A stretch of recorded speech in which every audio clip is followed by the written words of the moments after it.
Hassan. Ah, Ça va, bonjour. Fab? Ça va? Super. Après vous. Je suis. Ok.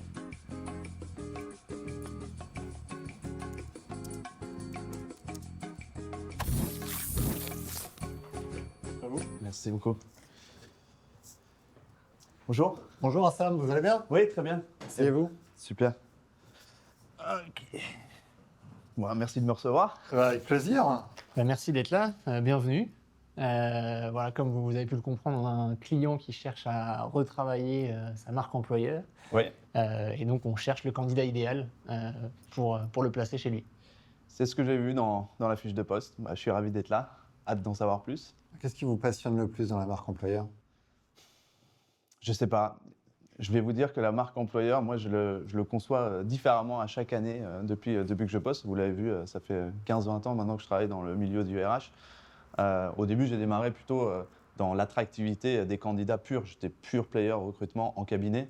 Et donc, on n'a pas la même conception, je trouve, de la marque employeur quand on démarre dans ce milieu-là qu'aujourd'hui en interne, où je dois travailler sur l'engagement aussi en interne des collaborateurs. Donc, ce qui m'intéresse dans la marque employeur, c'est que c'est vraiment le nerf de la guerre pour toucher le leadership, les collaborateurs, le monde externe quand il s'agit des candidats potentiels. Notre client actuellement, il en est au point zéro de la marque employeur. Faut bien démarrer quelque part. Voilà, et justement, par quoi on démarre? La première chose. Je vais poser des questions d'abord. Parce que je connais un petit peu le contexte, donc j'ai cru comprendre que c'était un client qui n'avait pas forcément travaillé le sujet, mais si c'est un grand groupe, une start-up, early stage, un non connu, un produit connu ou pas, je trouve que moi, dans les différentes expériences, vous avez vu, je suis passé dans des boîtes SaaS peu ou pas connues comme Axway, d'autres qui sont très connues comme des licornes comme Doctolib. Aujourd'hui, je suis chez Free. J'ai pas eu la même stratégie, je démarrerai pas mon point zéro de la même façon en fonction de cette information. C'est pour ça, de manière un peu Alors, justement, le provoque, je client. vous dis, mais Client du retail, 8500 collaborateurs, France, Luxembourg, Belgique, Allemagne, Suisse. ok. Et du coup, plutôt un acteur en place et connu, ouais. Ok. C'est déjà une bonne chose parce que je partirais du principe il y a beaucoup il y a beaucoup de collaborateurs, 8000 personnes, beaucoup de sites différents, donc une variété d'historique et d'ADN à aller piocher, retrouver. Donc ma première phase, ce serait plutôt de l'observation, de l'audit un petit peu de ce qui se fait et de comprendre où on en est et pourquoi on veut faire une marque employeur, parce que je pense qu'on parle beaucoup du why. C'est vrai que c'est important de se dire, est-ce qu'on est dans une dynamique où on veut recruter beaucoup à l'externe? Est-ce qu'on est dans une dynamique où il faut faire bouger les talents en interne? Et là, c'est plus une question de fierté d'appartenance qu'il faut avoir. Est-ce qu'on est dans une dynamique d'ouvrir plus de pays et donc finalement parler de la marque employeur du pays fondateur où tout le monde nous connaît? C'est pas tant le sujet. Il faut aller dans un pays Alors où, Hassan, je vais être clair, la problématique, elle est simple. 47% de turnover, capacité d'attraction proche de zéro. Ok. Donc voilà, ça Ouais. c'est la problématique du client. Bon, 47%, ça peut paraître élevé, mais dans des métiers du retail, finalement, c'est quand même c'est assez classique. Donc, je dirais, faut pas être alarmiste pour autant, mais je pense qu'il y a sûrement des opportunités d'améliorer l'attrition ou le temps de tenue des employés dans des boutiques, si c'est des boutiques ou des usines. Et le deuxième point, c'était l'attractivité. J'ai cru comprendre, ils ont du mal à attirer des profils. Moi, j'ai beaucoup bossé dans la tech, donc c'est plutôt des profils très pénuriques ou en tout cas difficiles à attirer. Et donc, j'ai appris qu'en travaillant sur cette population, finalement, toutes les autres populations, on peut s'inspirer de la base, à savoir, il faut avoir un message ciblé par rapport à des audiences qui ont des spécificités, donc un peu dans l'approche user design ou user research qu'on a en produit, en product. S'ils sont à l'international, je parle anglais, je place le sujet, vous pourrez me tester en anglais si vous le souhaitez, bien sûr, par ailleurs. Peut-être, Guillaume. Ce sera une étape. Ok, non mais à vous de dicter l'entretien bien sûr. Mais je dirais que en fonction de là où ils sont forts, c'est à peu près sûr que s'ils sont 8500, c'est qu'ils ont réussi à attirer un endroit, une population sur laquelle ils sont à l'aise et ils ont bien compris le persona de cette population. Il faut simplement faire le même travail sur d'autres populations sur lesquelles ils ont du mal à attirer Et par exemple, je vais vous donner deux moments, moi, dans ma carrière, où j'ai pu faire ce travail un peu de collaboration, d'itération avec les équipes, un peu avec l'approche user research. Chez Doctolib, par exemple, on avait vraiment fait des ateliers avec les développeurs.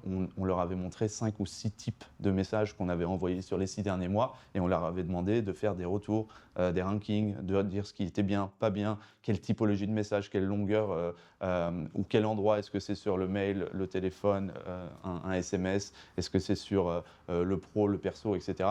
Et donc on avait fait une étude un peu interne avec nos développeurs et donc ça nous avait aidé à faire beaucoup de test and learn et on a envoyé des messages A, B pendant plusieurs semaines, on regardait un peu la data, etc. Plus récemment chez Free, on a travaillé sur une campagne marque employeur, donc je pense aussi que c'est pour ça que vous m'avez contacté. C'est pour ça qu'on vous reçoit.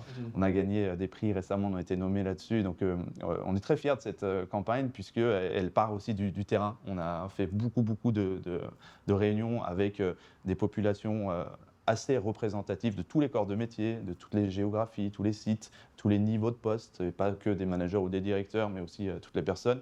Et on a également interrogé des candidats qui avaient refusé de nous rejoindre dans tout cet écosystème. On a réussi à remonter ce qui était notre force, comment ils nous percevaient, quelles étaient les opportunités et le gap par rapport à ce que nous, on voulait donner comme direction ou impression dans cette nouvelle marque employeur. Et je finirai sur un autre point, c'est que c'est pour ça que c'est beau la marque employeur, je trouve, parce que on prend un sujet, peu importe par quelle porte on le prend, nous c'est la porte, on veut recruter, ou nous c'est la porte, on veut fidéliser, nous c'est la porte, on veut redonner un sentiment d'appartenance et de fierté. Peu importe par quelle porte on le prend, toutes les autres portes, un peu comme un ERP qui vient travailler avec toutes les fonctions centrales d'une entreprise, en bénéficient. Et donc c'est pour ça que c'est un très bel investissement. La marque employeur, votre client a bien raison. Et alors, nous, ce qui nous intéresse dans l'expérience Free, c'est qu'on a analysé un peu votre projet. On s'est dit que c'était transposable à notre client, hein, y compris au niveau des métiers. D'ailleurs, il y a quand même des populations très proches. Comment vous vous y êtes pris? Parce que Free, tout le monde connaissait jusqu'à présent, mais d'un point de vue métier, carrière, chez Free, c'était un peu obscur jusqu'à présent. Comment vous y êtes pris? Ça a été quoi le point zéro, le départ du projet? Alors c'est vrai, c'est un très bon point parce que dans le manifesto de cette marque employeur, on parle du fait que Free n'est pas un opérateur comme les autres et Free n'est pas un employeur comme les autres. Mais c'est vrai que, notamment quand je suis arrivé il y a un peu plus de 3 ans, c'était vraiment la première qui était évidente pour tout le monde. On est un opérateur pas comme les autres, on a une communication, des offres différenciantes, on a ce côté innovant, on a un fondateur très incarné et très iconique.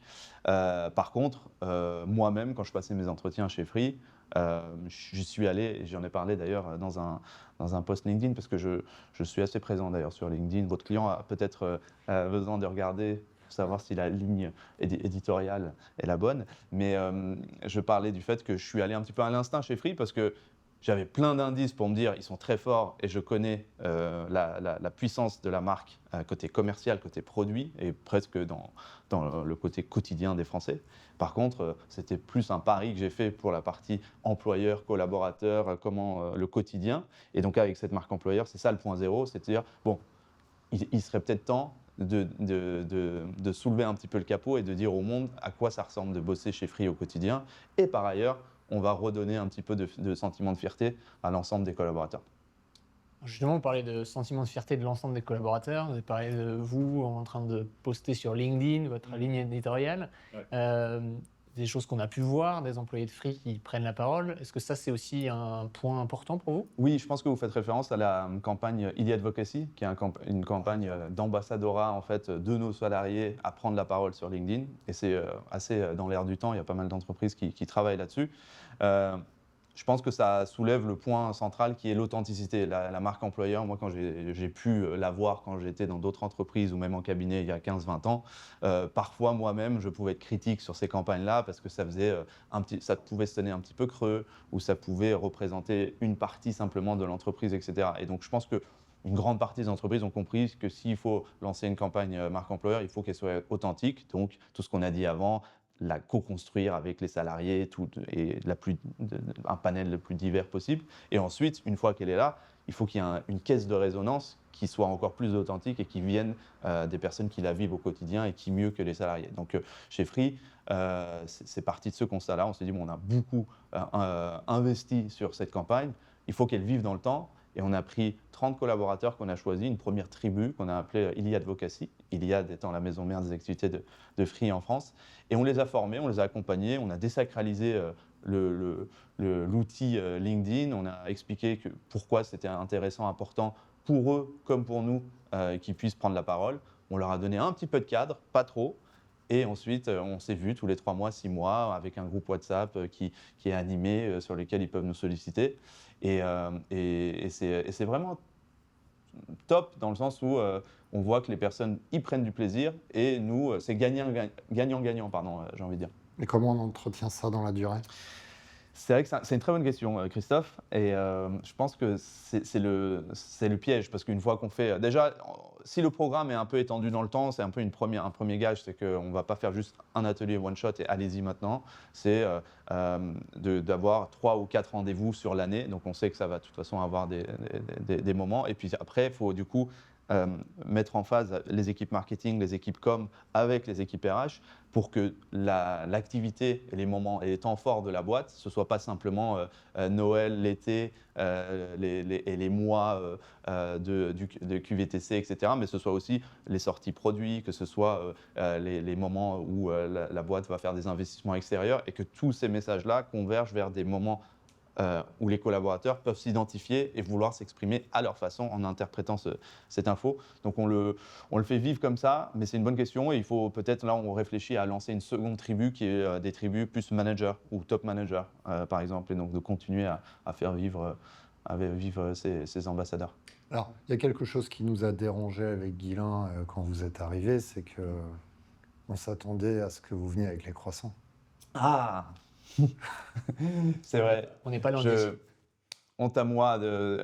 C'est une référence à une série et un contenu qu'on a lancé, qu'on crée avec Free, qui s'appelle Rassam apporte les croissants. Et donc Ou les bretzels. Ou les bretzels, parce que j'explique le concept. Pareil, ça partait d'un constat de se dire que c'est vrai que moi je prends beaucoup la parole sur LinkedIn. J'ai la chance d'avoir une audience. Free a une audience incroyable et une touche et une patte incroyable sur les réseaux sociaux, à travers Xavier, à travers nos différentes innovations de Freebox, etc. Et en interne, on avait ce produit marque employeur qu'on avait lancé. Et donc, pour aller encore un peu plus loin et que ce soit pas forcément que toujours au siège, que à Paris, etc., mon CEO me lance ce défi dans un teaser de dire va, Rassam apporter les croissants, au lieu de les rapporter au siège, rapporte-les partout. Et donc Rassam apporte les croissants. On a fait ça à Strasbourg, j'étais à Clermont il y a quelques jours. Ça va sortir dans quelques jours. Ça sera peut-être sorti au moment où cet épisode sortira. Et c'est vraiment un produit, je pense, qui est pareil, interne-externe, c'est-à-dire que ça marche très bien sur LinkedIn, mais ça marche très bien en interne. Le nombre de personnes en interne qui m'envoient des messages, bon alors Assam, c'est quand que tu nous ramènes des croissants? Bien sûr, c'est pas suffisant, et c'est pas juste en faisant ça qu'on crée de la proximité avec les équipes, mais ça fait partie d'un arsenal que votre client pourra utiliser. Si je puis me permettre, ça dépend beaucoup aussi de la capacité, de la tolérance au risque de votre client. Est-ce qu'il est capable de prendre des risques, ne pas avoir peur du bad buzz, ne pas avoir peur des interprétations et le lâcher prise? Est-ce qu'il est prêt à avoir un lâcher prise sur ce type de format? Tout le monde n'est pas prêt à le faire. Justement, c'est très intéressant, vous dites que ça a marché dans les entreprises. Tout ce que vous nous dites a l'air passionnant. Ouais. Mais les entreprises, en général, on aime bien mesurer. Est-ce que vous avez un ROI sur ces actions que vous avez pu mettre en place? Oui, on essaye, même si je préfère toujours répondre dans un premier temps en disant l'engagement des collaborateurs, la fidélisation des collaborateurs, la notion d'attractivité, de notoriété, d'authenticité, je préfère toujours dire attention, un peu comme un commercial, c'est plus des moyens que des résultats. Et il faut investir sans forcément se dire qu'il faut absolument il nous un faut ROI. absolument pour Des cet ROI. entretien du KPI. J'entends. Et pour que vous puissiez envoyer mon dossier à votre client, je vais quand même vous répondre là-dessus. On a regardé plusieurs choses. On s'est dit qu'on a quand même 2 métiers un peu pénuriques chez Free avec cette campagne. C'était les managers en boutique et les métiers un petit peu de dev digital dans la tech.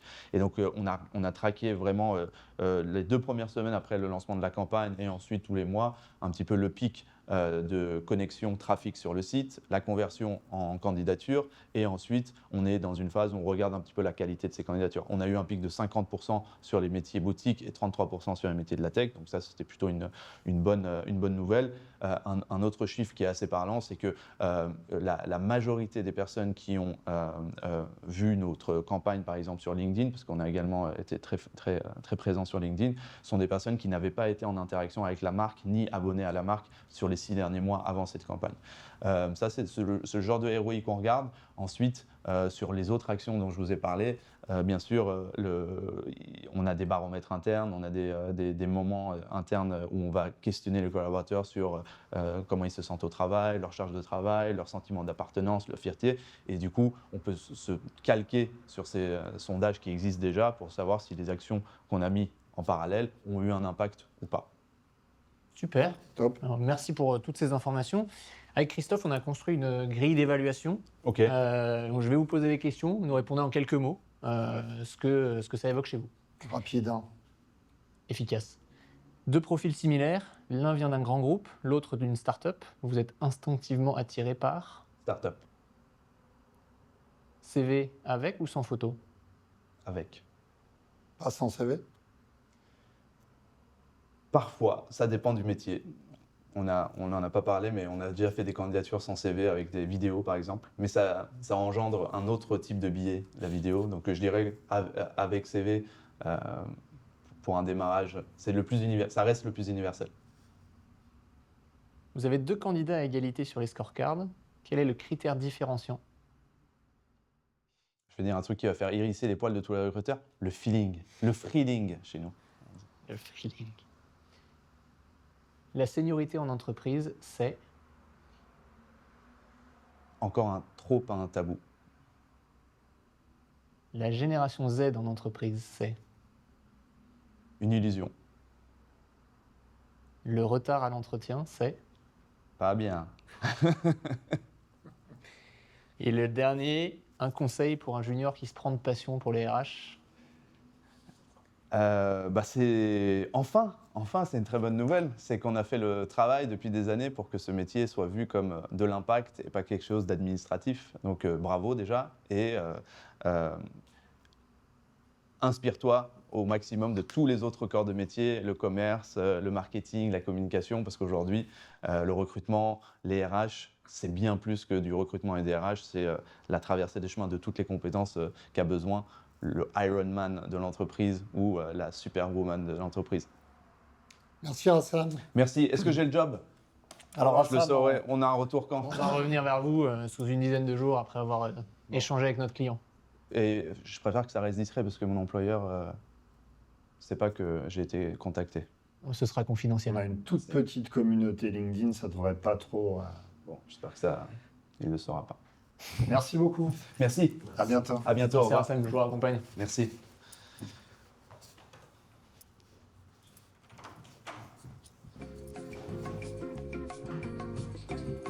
Alors, ça s'est bien passé? Ah, pour moi, ça s'est super bien passé. D'ailleurs, vous êtes la prochaine?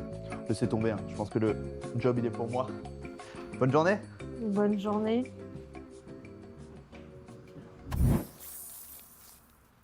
Ah, messagerie.